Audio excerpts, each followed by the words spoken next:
To easy commerce.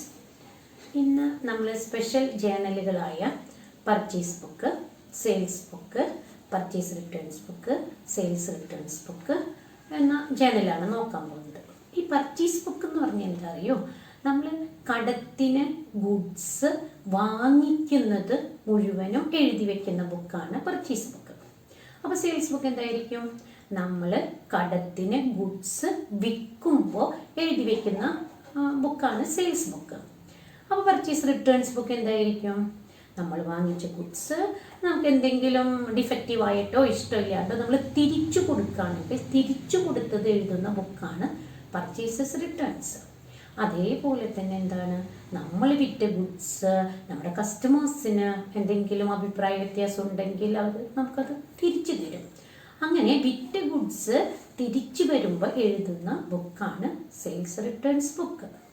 ഇപ്പോൾ ഈ പർച്ചേസസും സെയിൽസും എന്ന് പറയുന്നത് എന്താണെങ്കിൽ GSTയുടെ കീഴിൽ വന്നതുകൊണ്ട് നമ്മൾ പർച്ചേസ് ബുക്കും സെയിൽസ് ബുക്കും എഴുതുമ്പോൾ അതിൽ GSTയുടെ കാര്യങ്ങളും കൂടെ നമ്മൾ എന്ത് ചെയ്യണം, അതിൽ ചേർക്കണം. അതും കൂടെ ചേർത്തിട്ട് നമ്മൾ പർച്ചേസസ് ബുക്ക് എഴുതുമ്പോൾ ഞാൻ പർച്ചേസസ് ബുക്കിൻ്റെ ഫോർമാറ്റാണ് പറയാൻ പോകുന്നത്. പർച്ചേസസ് ബുക്കിന് ആദ്യം എന്തുണ്ട്, ഒരു ഡേറ്റ് കോളം ഉണ്ട്. രണ്ടാമത്തെ കോളാണ് ഇൻവോയ്സ് നമ്പർ. എന്താ ഇൻവോയ്സ് നമ്പർ എന്ന് പറഞ്ഞാൽ നമ്മൾ എന്ത് ഗുഡ്സ് വാങ്ങിച്ചിട്ടുണ്ടെങ്കിലും അതിന് നമുക്ക് എന്തുണ്ടായിരിക്കും, ബില്ലുണ്ടായിരിക്കും. തെളിവ് വേണ്ടേ നമ്മൾ വാങ്ങിച്ചതിന്, ബില്ലുണ്ടായിരിക്കും. ആ ബില്ലിൻ്റെ നമ്പർ എഴുതാനാണ് ഏത് കോളം ഉപയോഗിക്കുന്നത്, ഇൻവോയ്സ് നമ്പർ കോളം ഉപയോഗിക്കുന്നത്. അടുത്ത കോളമാണ് നെയിം ഓഫ് ദ സപ്ലയർ. ആരുടെ കയ്യിൽ നിന്നാണ് നമ്മൾ വാങ്ങിച്ചത്, എന്തൊക്കെ സാധനങ്ങളാണ് വാങ്ങിച്ചത്, അതിൻ്റെ ഡീറ്റെയിൽസ് എഴുതാനാണ് ഏത് കോളം ഉപയോഗിക്കുക, name of the supplier. Sales book ആണെങ്കിൽ ആ നെയിം ഓഫ് ദ സപ്ലയർക്ക് പകരം അവിടെ എന്തായിരിക്കും, നെയിം ഓഫ് ദ കസ്റ്റമർ. നമ്മൾ ആർക്കൊക്കെയാണ് വിറ്റതെങ്കിൽ ആ ഡീറ്റെയിൽസ് ആണ് അവിടെ എഴുതി വയ്ക്കുക. അടുത്തത് എന്താണെങ്കിൽ ലെഡ്ജർ ഫോളിയോ കോളമാണ്, LF നമ്പർ. അടുത്ത കോളം എന്താണെങ്കിൽ ഡീറ്റെയിൽസ് എന്ന് വെച്ചാൽ നമുക്ക് കുറച്ച് കൂട്ടാനും കുറയ്ക്കാനും അങ്ങനത്തെ കാര്യങ്ങളൊക്കെ ചെയ്യാനുണ്ട്. അത് ചെയ്യാനുള്ള ഒരു കോളമാണ് ഡീറ്റെയിൽസ് കോളം. ആ ഡീറ്റെയിൽസിൽ നമ്മൾ കൂട്ടലും കുറയ്ക്കലൊക്കെ കഴിഞ്ഞാൽ നമുക്ക് എന്ത് കിട്ടും, ഒരു ടോട്ടൽ എമൗണ്ട് കിട്ടും. അതാണ് അടുത്ത കോളം, ടോട്ടൽ. ഇനി ഈ ടോട്ടലിനെ നമ്മൾ തരംതിരിക്കുകയാണ്. ഈ ടോട്ടലിലത്തെ ഒരു ഭാഗം എന്താണ്, പർച്ചേസസ്, ഒരു ഭാഗം എന്താണ് SGST, ഒരു ഭാഗം എന്താണ് CGST. എങ്ങനെയാണെങ്കിൽ സ്റ്റേറ്റിൻ്റെ അകത്താണ് നമ്മുടെ സപ്ലൈ നടന്നിരിക്കണമെങ്കിൽ, ദെൻ ഇൻ്റർ സ്റ്റേറ്റ് ആണെങ്കിൽ ഏതും വരും, IGST വരും. അപ്പോൾ അത് അനലിറ്റിക്കൽ കോളങ്ങളാണ്. ഏതൊക്കെ, CGST, SGST, IGST. ഇനി നമ്മൾ എന്നാണ് ഈ ഗുഡ്സ് വാങ്ങിച്ചതെങ്കിൽ അത് നമ്മൾ എവിടെ എഴുതും, ഡേറ്റ് കോളത്തിൽ എഴുതും. ആരുടെ കയ്യിൽ നിന്നാണ് വാങ്ങിച്ചതെങ്കിൽ അത് നെയിം ഓഫ് ദ സപ്ലയറിൽ എഴുതും. എന്തൊക്കെയാണ് വാങ്ങിച്ചതെങ്കിൽ ആ ഡീറ്റെയിൽസ് നമ്മൾ അവിടെ കാണിക്കും. അതിൽ നിന്ന് ട്രേഡ് ഡിസ്കൗണ്ട് ഉണ്ടെങ്കിൽ, എന്താ ട്രേഡ് ഡിസ്കൗണ്ട് എന്ന് പറഞ്ഞാൽ നമ്മൾ ബൾക്കായിട്ട് സാധനങ്ങൾ വാങ്ങുമ്പോൾ നമുക്ക് എന്ത് തരും, കുറച്ച് വില കുറവ്, വില കിഴിവൊക്കെ നമുക്ക് തരും. അതാണ് ട്രേഡ് ഡിസ്കൗണ്ട് എന്ന് പറയുന്നത്. അപ്പോൾ ട്രേഡ് ഡിസ്കൗണ്ട് വല്ലതുണ്ടെങ്കിൽ അത് നമ്മൾ എന്ത് ചെയ്യണം, ലെസ് ചെയ്യണം. ആ ലെസ് ചെയ്ത് കിട്ടുന്നതാണ് നമ്മുടെ നെറ്റ് പർച്ചേസസ്. ആ നെറ്റ് പർച്ചേസസിൻ്റെ മേലെയാണ് നമ്മൾ ഏത് കാണുക, GST കാണുക. എത്ര പെർസെൻറ്റേജ് പറഞ്ഞിരിക്കണമെങ്കിൽ അത്ര പെർസെൻറ്റേജുള്ള GST കാണും. കണ്ടിട്ട് അത് ഏതിൻ്റെ കൂടെ കൂട്ടും, നെറ്റ് പർച്ചേസസിൻ്റെ കൂടെ കൂട്ടും. ഈ കൂട്ടി കിട്ടുന്ന തുക നമ്മൾ ഏത് കോളത്തിൽ എഴുതും, ടോട്ടൽ കോളത്തിൽ എഴുതും. ഇങ്ങനെ ഓരോ ആരുടെ കയ്യിൽ നിന്നൊക്കെയാണ് വാങ്ങിച്ചിരിക്കുന്നത് അവരെയൊക്കെ നമ്മൾ സെപ്പറേറ്റ് ആയിട്ട് പർച്ചേസസ് ബുക്കിൽ റെക്കോർഡ് ചെയ്യും. അപ്പോൾ നമുക്കൊരു എക്സാമ്പിൾ, ഒരു പർച്ചേസസ് ബുക്ക് നമുക്കൊന്ന് ചെയ്ത് നോക്കാം. ഒരു ഇൻ്റർ സ്റ്റേറ്റ് സപ്ലൈയും ഒരു സ്റ്റേറ്റ് സപ്ലൈയിലും വരുന്ന രണ്ട് ട്രാൻസാക്ഷൻസ് പർച്ചേസസ് ബുക്കിൽ എങ്ങനെയാണ് റെക്കോർഡ് ചെയ്യാമെന്ന് നമുക്കൊന്ന് നോക്കാം. നമുക്കൊരു പ്രോബ്ലം ചെയ്യാം. അപ്പോൾ ഒരു പർച്ചേസസ് ബുക്കാണ്, ഞാൻ വായിക്കാം. എന്താണെങ്കിൽ പർച്ചേസസ് ബുക്ക് എവിടെയുള്ളതാണ്, ബീഹാറിലത്തെ ഒരു ട്രേഡറിൻ്റെ പർച്ചേസസ് ബുക്കാണ്. അപ്പോൾ നമ്മൾ എന്ത് വരച്ചു, ആദ്യം പർച്ചേസസ് ബുക്ക് വരച്ചു. ഞാൻ ഫോർമാറ്റ് പറഞ്ഞു, ഒരു വട്ടം കൂടെ പറയാം.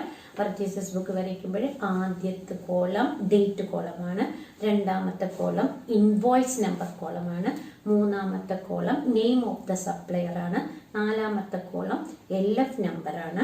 അഞ്ചാമത്തെ കോളം ഡീറ്റെയിൽസ് എഴുതാനുള്ളതാണ്. ആറാമത്തെ കോളം ടോട്ടൽ കോളമാണ്. അടുത്ത കോളങ്ങളിൽ ഈ ടോട്ടലിനെ നമ്മൾ എന്ത് ചെയ്യാണ്, തരംതിരിച്ചെഴുതാണ്. ടോട്ടലിലത്തെ പർച്ചേസസ് എത്രയാണ്, അടുത്ത കോളം CGST എത്രയാണ്, അടുത്ത കോളം SGST എത്രയാണ്, അടുത്ത കോളം IGST വല്ലതുണ്ടെങ്കിൽ അത് എഴുതാനും നമ്മൾ എന്ത് വരച്ചു, കോളങ്ങൾ വരച്ചു. ഇനി ഞാൻ ഒന്നാമത്തെ ട്രാൻസാക്ഷൻ വായിക്കാം. Purchased from Messrs Ramanath Bihar, invoice number 631, 20 computers at the rate of ₹30,000 each, 5 billing machine at the rate of ₹20,000 each, trade discount at the rate of 10%. എന്നിട്ട് അവർ CGSTയും SGSTയും IGSTയും റേറ്റ് തന്നിട്ടുണ്ട്. CGSTയും SGSTയും 9%, IGST 18%. അപ്പം ഞാൻ ആദ്യത്തെ ട്രാൻസാക്ഷൻ എഴുതാൻ പോവാണ്. ഡേറ്റ് കോളത്തിൽ എഴുതി. എന്നാണ്? ജൂലൈ 6, 2018. ദെൻ ഇൻവോയ്സ് നമ്പർ തന്നിട്ടുണ്ട്, 631 തന്നിട്ടുണ്ട്. അപ്പൊ ഞാൻ ഇൻവോയ്സ് കോളത്തിൽ എന്തെഴുതി? 631 എഴുതി. ഇനി നെയിം ഓഫ് ദ സപ്ലയറിൽ തന്നിട്ടുണ്ട് നിങ്ങൾക്ക് മെസ്സേഴ്സ് രാമനാഥ് ബീഹാർ. അപ്പൊ എഴുതി നമ്മൾ മെസ്സേഴ്സ് രാമനാഥ് ബീഹാർ. ഇനി അവന്റെ കയ്യിൽ നിന്ന് എന്തൊക്കെയാ വാങ്ങിച്ചതെന്ന് താഴെ നമ്മൾ ഡീറ്റെയിൽസ് കാണിക്കാൻ പോവാണ്. എന്താണ്? 20 computers at the rate of 30,000 each. 20 computer വാങ്ങിച്ചു. ഒരു കമ്പ്യൂട്ടറിന് 30,000 രൂപ വെച്ചിട്ട്. അപ്പൊ നമ്മൾ എങ്ങനെയാ കമ്പ്യൂട്ടറിന്റെ വില കാണുക? 30,000 ഇൻറ്റു 20. കിട്ടുന്ന തുക നമ്മൾ ഡീറ്റെയിൽസിൽ എഴുതി. ഇനി അവന്റെ കയ്യിൽ നിന്ന് എന്ത് വാങ്ങിച്ചിട്ടുണ്ട്? 5 ബില്ലിംഗ് മെഷീൻ വാങ്ങിച്ചിട്ടുണ്ട്. അപ്പൊ തൊട്ട് താഴെ നമ്മൾ എഴുതി 5 billing machine at the rate of 20,000 each. അപ്പൊ അതിന്റെ തുക എങ്ങനെയാണ് കാണുക? 20,000 ഇൻറ്റു 5. നമ്മൾ ഡീറ്റെയിൽ കോളത്തിൽ ടോട്ടൽ എഴുതി. ഇത്രയും സാധനമാണ് അവന്റെ കയ്യിൽ നിന്ന് നമ്മൾ വാങ്ങിച്ചത്. അപ്പൊ ഇത് രണ്ടും കൂടെ നമ്മൾ കൂട്ടും. ഇതാണ് മൊത്തമായിട്ട് നമ്മൾ രാമനാഥ് ബീഹാറിന്റെ കയ്യിൽ നിന്ന് വാങ്ങിച്ചത്. ഇനി അവർക്ക് എന്ത് പറഞ്ഞിട്ടുണ്ട്?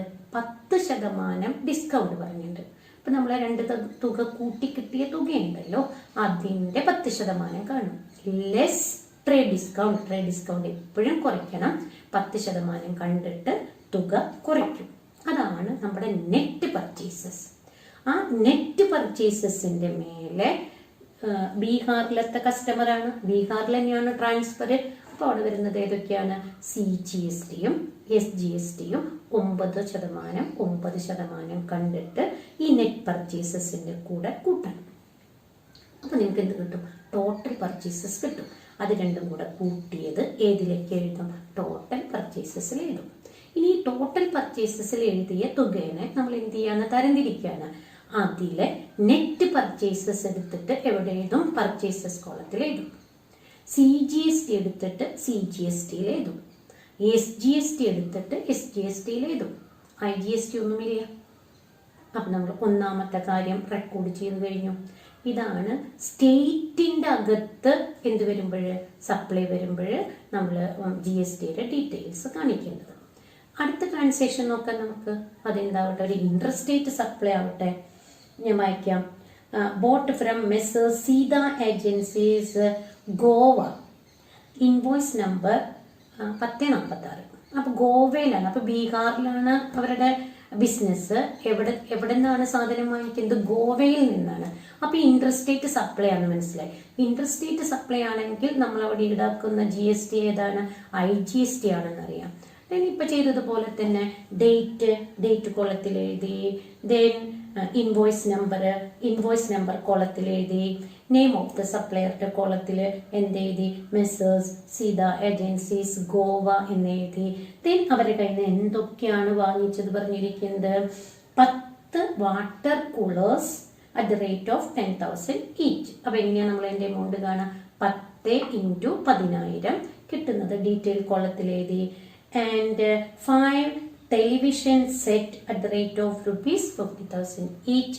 5 ടെലിവിഷൻ ഒരെണ്ണത്തിന് 50,000 രൂപ വെച്ചിട്ട്. അപ്പോൾ നമ്മൾ എങ്ങനെ തുക കാണാം? 5 × 50,000 കിട്ടുന്നത് എമൗണ്ട് കോളത്തിൽ എഴുതും. രണ്ടും കൂടെ കൂട്ടിയാൽ നമുക്ക് ടോട്ടൽ കിട്ടും. 5% ട്രേഡ് ഡിസ്കൗണ്ട് കൊടുത്തിട്ടുണ്ട്. അപ്പോൾ ട്രേഡ് ഡിസ്കൗണ്ട് 5% കണ്ട് അതിൽ നിന്ന് കുറയ്ക്കുന്നു. ബാക്കി കിട്ടുന്നതാണ് നിങ്ങളുടെ നെറ്റ് പർച്ചേസസ്. ഇനി ഇവിടെ നമ്മൾ ആഡ് ചെയ്യേണ്ടത് ഏതാണ്? IGST ആണ്. കാരണം എന്താണ്? ഇന്റർ സ്റ്റേറ്റ് സപ്ലൈ ആണ്.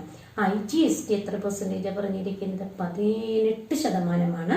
അപ്പം നമ്മൾ 18% കണ്ടിട്ട് IGST അതിൻ്റെ കൂടെ കൂട്ടുന്നു. കൂട്ടിക്കിട്ടുന്ന തുക എവിടെ എഴുതുന്നു? ടോട്ടലിൽ എഴുതുന്നു.